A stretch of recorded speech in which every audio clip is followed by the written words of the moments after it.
نحمدہ و نصلی علی رسولہ الکریم اما بعد۔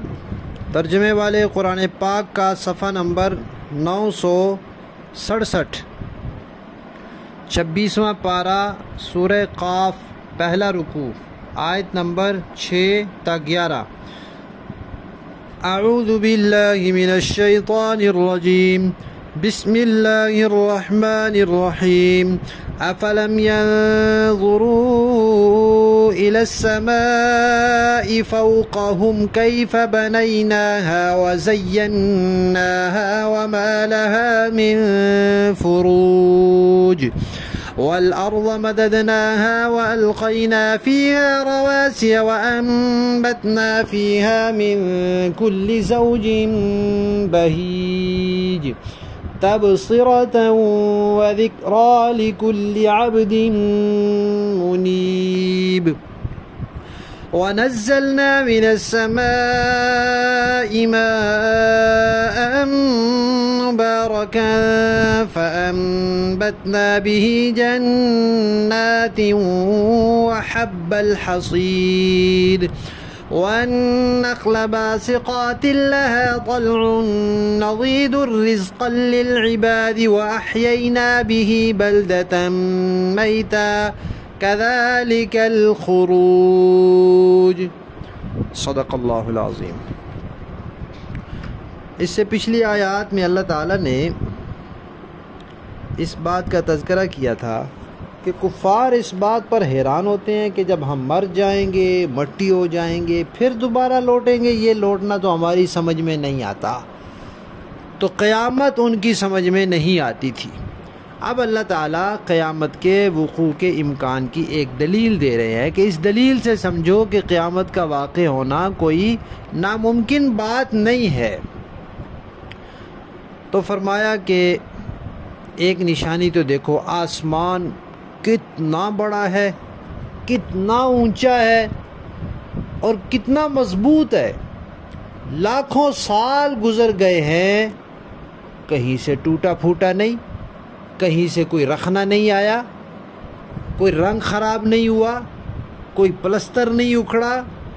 ہماری اصطلاح میں جو چھت کو ہم پلستر کرتے ہیں، آسمان پہ جو کچھ بھی ہے اس میں کوئی فرق نہیں آیا۔ دروازے تو ہیں آسمان میں، لیکن ٹوٹ پھوٹ والے سوراخ اور رخنے نہیں ہیں، ورنہ چھتیں پرانی ہو جاتی ہیں، 100 سال گزر جاتے ہیں تو رسنے لگ جاتی ہیں، اور 100 سال گزر جاتے ہیں ٹوٹ پھوٹ جاتی ہیں۔ تو لاکھوں سال گزر گئے اور اس کو کوئی فرق نہیں آیا۔ تو سوچو ذرا، جس اللہ نے ایسا آسمان بنا دیا، اس کے لیے بھلا انسان کو دوبارہ بنانا کیا مشکل کام ہے۔ اور دوسری نشانی دیکھو، زمین ہے، اتنی بڑی زمین اللہ نے بنائی، اتنی بڑی زمین بنائی، اور گول ایک گیند نما، اور اس کو انسان کا بچھونا بنا دیا، بستر بنا دیا، اس پہ رہتا ہے انسان، زندگی بسر کرتا ہے۔ پھر بڑے بڑے بھاری بھاری پہاڑوں کی میخیں زمین میں گاڑ دی تاکہ یہ ہلے نہیں، کیونکہ زمین میں کہیں گہرائیاں ہیں سمندروں کی تو کہیں اونچائیاں ہیں پہاڑوں کی، تو توازن برابر ہو گیا تو ہلے نہیں۔ اگر زمین ہلتی رہتی تو اس پہ کیسے ممکن ہوتا زندہ رہنا، زندگی کیسے بسر ہوتی۔ پھر زمین کے اندر جو چیزیں ہیں، زمین کے ذرے ذرے میں اللہ تعالیٰ نے حیات اور زندگی کی قابلیت رکھ دی ہے۔ اسی زمین سے اللہ تعالیٰ حیوانات پیدا کرتے ہیں، کتنے کیڑے مکوڑے ہیں جو اسی مٹی سے پیدا ہوتے ہیں اور ختم ہو جاتے ہیں، اور اسی مٹی سے ہی تو انسان پہلے دفعہ بنا۔ اور انسان کا جو مادہ بعید ہے، اس کی خوراک وغیرہ، اس میں آخری درجے میں مٹی جا کر ملتی ہے۔ سبزیاں کھاتا ہے، پھل کھاتا ہے، گوشت کھاتا ہے، تو سب بالآخر مٹی سے ہی نکلتے ہیں۔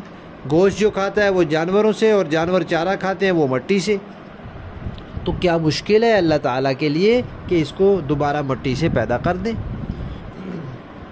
ساتھ یہ فرمایا کہ بھائی یہ اللہ تعالیٰ کی قدرت کی نشانیاں ہیں، ان پر وہ بندے غور کریں گے جو اللہ کی طرف رجوع کرنے والے ہیں، جو اللہ سے لو لگانے والے ہیں، جو اللہ کی طرف رخ کرنے والے ہیں، وہی غور کریں گے، وہ سوچیں گے ان چیزوں کو۔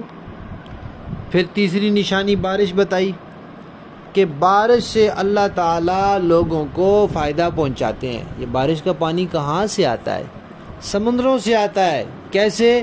بخارات بن کر پانی اوپر چلا جاتا ہے، پھر بادلوں میں ہوتا ہے، پھر بادلوں کے ذریعے زمین پر آتا ہے. ذرا سمندر کا پانی چکھو اور بارش کا پانی چکھو.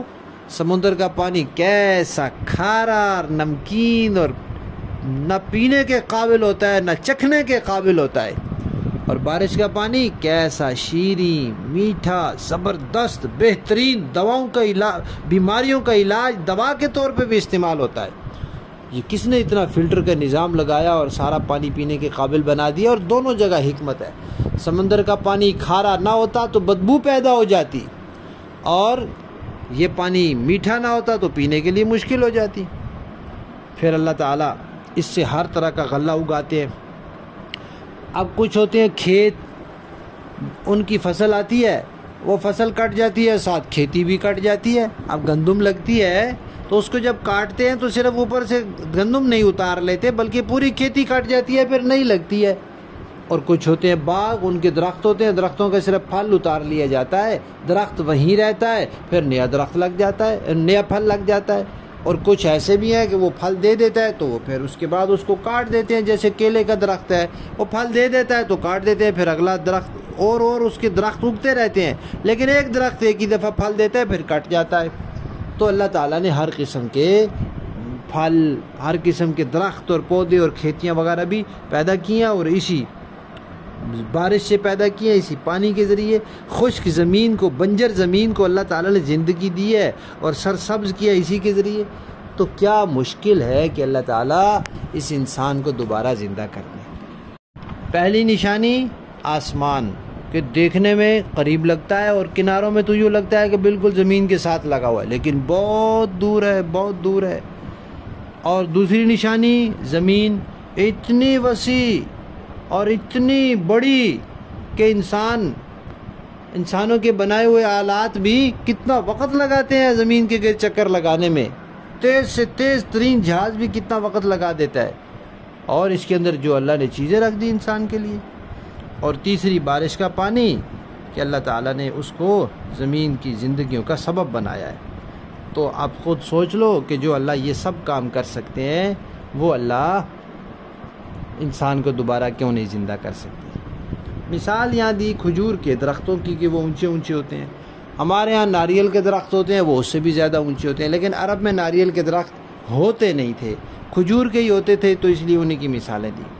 اور کھجور کے درخت میں عجیب بات، اتنا اونچا ہوتا ہے کھجور کا درخت تو آسمان سے باتیں کر رہا ہے، اور اوپر جا کے اس کی کھجور لگتی ہے. لیکن اس کھجور کو قوت اور توانائی اور صلاحیت کہاں سے ملتی ہے؟ زمین سے. زمین میں اگر پانی نہ ہو، زمین میں صلاحیت نہ ہو تو وہ اوپر جا کے کھجور نہیں لگ سکتی. تو کون اللہ ہے، کون ذات ہے جو اس زمین سے، اس تنے کے اندر سے وہ صلاحیت اوپر تک پہنچاتی ہے اور وہاں کھجوروں کے خوشوں پر کھجوریں اگاتی ہے اور اوپر نیچے کھجوریں ہی کھجوریں ہوتی ہیں. وہ اللہ ہے، وہ ذات اللہ کی ہے. ایسی قدرت والی ذات سے تمہیں کیوں یہ مشکل لگتا ہے کہ وہ انسان کو دوبارہ نہیں پیدا کر سکتے؟ لفظی معنی دیکھو، دیکھیے، افلم ینظروا، کیا انہوں نے نہیں دیکھا، الی السماء، آسمان کی طرف، فوقہم، جو ان کے اوپر ہے، کیف بنیناہا، کیسے ہم نے بنایا اس کو، وزیناہا، اور ہم نے اس کو مزین کیا، خوبصورت بنایا ستاروں سے، وما لہا، اور نہیں ہے اس میں، من فروج، کوئی شگاف، کوئی دراڑ، کوئی سوراخ، کوئی رخنا نہیں ہے، والارض، اور زمین بنائی ہم نے، مددناہا، ہم نے پھیلایا اس کو، وَأَلْقَيْنَا، اور جما دیے ہم نے، فیہا، اس زمین میں، رواسیہ، پہاڑ، وَأَنبَتْنَا، اور اگائے ہم نے، فیہا، اس زمین میں، من کل زوج، ہر قسم کے بہیج، خوش نما چیزیں، تر و تازہ چیزیں، تبصرتاً، کس لیے؟ بینائی کا ذریعہ بنانے کے لیے، وذکرا، اور نصیحت کے لیے، لکلی، ہر اس بندے کے لیے، عبدن، جو بندہ ہے منیب، رجوع کرنے والا، اللہ سے لو لگانے والا. وَنَزَّلْنَا، اور ہم نے اتارا، من السماء، آسمان کی طرف سے، ماءً، پانی، مبارکاً، برکتوں والا، فَأَنبَتْنَا بِهِ، پھر ہم نے اگائے اس پانی کے ساتھ، جنات، باغات، وَحَبَّ الْحَصِيدِ، اور دانے ایسے غلے کے کہ ایسی کھیتی کے کہ جس کو کاٹا جاتا ہے، والنخلا اور کھجور کے درخت باسقات بلند و بالا لمبے لمبے لہا ان کے طلع خوشے ہوتے ہیں نضید تہ بتہ رزقا للعباد یہ روزی بندوں کے لیے وَأَحْيَيْنَا اور ہم نے زندہ کیا بھی اس پانی کے ذریعے بلدۃ میتا مردہ شہر کو مردہ اور بنجر زمین کو کذالک اسی طرح الخروج لوگوں کا قبروں سے نکلنا ہوگا افلم ينظروا الى السماء فوقهم كيف بنيناها وزيناها وما لها من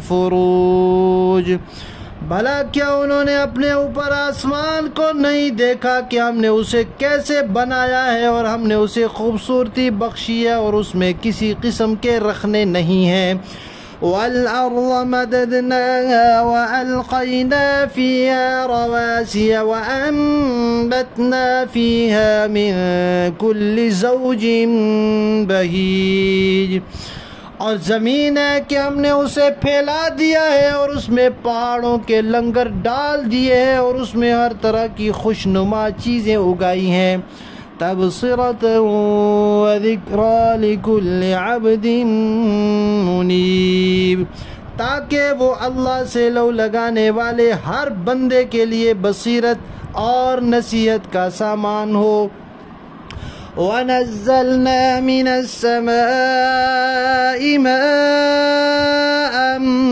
مُبَارَكًا